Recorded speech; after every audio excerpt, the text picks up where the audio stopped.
kita akan berusaha mengkisahkan kisah-kisah yang sesuai dengan dalil-dalil yang sahih.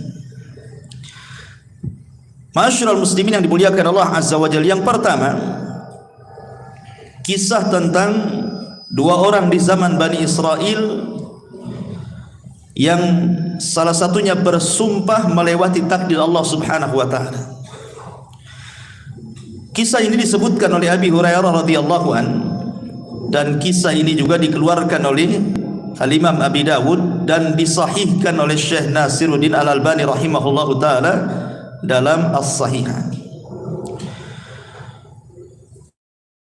Dari Abu Hurairah radhiyallahu an, aku mendengar Nabi sallallahu alaihi wasallam bersabda, "Kana rajulani fi Bani Israil." Dulu ada dua orang di zaman Bani Israel, mutawakhayyain, keduanya saling bersaudara, berkawan baik. Tetapi salah seorang di antara mereka adalah yudhnib, banyak melakukan dosa, wal akhar mujtahidun fil ibadah, tapi satunya ahli ibadah. Jadi ada dua orang Bani Israel, satunya ahli maksiat, satunya ahli ibadah. Yang ahli ibadah ini baik sekali. Jadi setiap melihat kawannya yang bermaksiat itu selalu dinasihati agar bertobat. Tetapi kawannya yang ahli maksiat ini tetap saja tak mau bertobat. Sehingga suatu hari mungkin yang ahli ibadah ini melihat kawan yang ahli maksiat ini sudah melampau maksiatnya. Menurut kacamata dia mungkin sudah tidak bisa ditolerir lagi, sudah parah gitu ya bahasanya. Akhirnya kemudian dia pun menasihati agak keras. Masalahnya nasihatnya inilah yang jadi masalah. Dia mengatakan kepada kawannya ini yang ahli maksiat ini dengan bersumpah, wallahi illam tatub la yaghfirallahu lak aw la yadkhulukallahul jannah. Kalau engkau tidak bertobat kepada Allah Subhanahu wa taala, kupastikan kau tidak akan diampuni dosamu dan kupastikan kau tidak masuk surga. Lah ketika kemudian disebutkan orang yang ahli maksiat ini juga marah dan mengatakan, khallini wa rabbi abu ista alayya raqiban, ngapain kau peduli dengan aku, katanya. Apakah engkau diutus oleh Allah jadi malaikat raqib mengawasi aku tiap hari? Biarkan aku dengan Rabbku, kata. Ini urusan aku dengan Tuhan, enggak ada urusan kamu, kata. Akhirnya Allah Subhanahu wa taala takdirkan keduanya meninggal. Yang ahli ibadah Allah masukkan ke dalam neraka, yang ahli maksiat Allah masukkan ke dalam surga. Kenapa demikian? Mestinya kan dibalik gitu ya. Yang ahli ibadah masuk surga, ahli maksiat masuk neraka. Ini dibalik pula, di mana ahli maksiat masuk surga, ahli ibadah pula masuk neraka.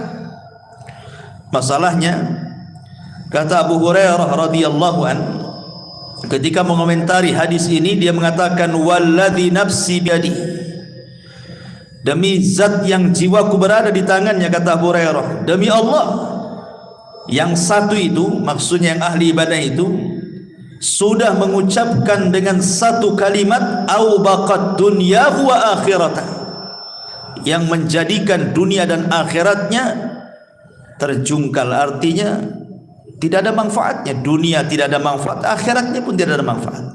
Kenapa coba? Perhatikan di sini, kenapa Allah Subhanahu wa taala masukkan ahli ibadah ini ke dalam neraka dan ahli maksiat ke dalam surga? Karena yang ahli ibadah ini merasa ujub dengan ibadahnya. Dia merasa sombong dengan ibadahnya, seolah-olah dia paling suci dibandingkan kawannya yang ahli maksiat. Lah ujubnya inilah yang menjadikan Allah tidak suka. Sombong dia itu yang Allah tidak suka. Makanya ada kata-kata para ulama ini, seandainya ada ahli maksiat, semua maksiat dia lakukan, kemudian dia bertobat kepada Allah Subhanahu wa taala dengan tangisan, jauh lebih baik dibandingkan seseorang menghabiskan waktunya untuk ibadah tetapi ada ujub dalam hatinya. Jadi yang menjadikan orang ini masuk neraka apa? Karena ujub, merasa bahwa ibadahnya itu lebih hebat gitu ya, sementara tidak tahu bahwa Allah Subhanahu wa taala itu tidak suka dengan ujub. Kemudian yang kedua kesalahannya adalah dia bersumpah atas nama Allah sehingga melewati takdirnya. Ingat, Allah yang menentukan ampunan dan Allah yang menentukan siapa yang berhak masuk surga. Tetapi orang ini sudah menentukan kalau engkau tidak bertobat katanya, maka Allah tidak akan mengampuni dosamu dan kupastikan kau tidak masuk surga. Ini seolah-olah sudah mewakili Tuhan namanya. Ampunan itu milik Allah, surga milik Allah. Kenapa dia bicara seperti itu? Sementara yang ahli maksiat ini kan persoalan dia dengan Allah. Maksiat dia yang ia lakukan itu antara dia dengan Allah, bukan antara dia dengan hambanya. Kalau seandainya maksiatnya berkaitan dengan hamba itu lain lagi urusannya kan. Karena walaupun dia sudah bertobat, kalau orang yang kita zalimi belum memaafkan, Allah masih gantung tobat kita itu. Kalau dia tidak dimaafkan di dunia, maka ada kisos kelak pada hari kiamat. Tapi kan orang ini melakukan dosa antara dia dengan Allah. Rupanya Allah berkehendak mengampuni orang ini dan Allah masukkan ke dalam surga. Makanya ma'asyiral muslimin yang dimuliakan Allah Azza wa Jalla, di sini banyak faedah, di antaranya tidak boleh seseorang itu sombong dan juga ujub. Yang kedua, tidak boleh merendahkan orang lain, merasa kita lebih hebat, lebih suci dan begitu seterusnya. Makanya di antara adab memberikan nasihat itu, tidak boleh seseorang merasa dirinya lebih suci dibandingkan orang yang kita nasihati. Kemudian yang ketiga, bahwa persoalan ampunan dan surga itu adalah hak mutlak milik Allah. Sehingga mintalah ampunan kepada Allah dan mintalah surga kepada Allah Subhanahu wa taala. Dan di sini juga ada faedah yang sangat baik. Artinya apa? Menjaga lisan. Karena yang ahli ibadah ini masuk neraka itu bukan karena membunuh, bukan karena minum khamar, bukan karena berjudi, bukan karena berzina, karena lisan. Ngomong sama kawannya kan, niatnya kan baik gitu. Niatnya baik supaya kawannya tobat, tapi ucapannya salah. Sehingga Nabi SAW mengatakan, wa innal abda la yatakallamu bil kalimati la yulki laha bala min sakhatillah yahwi sahibuha fi nari jahannam.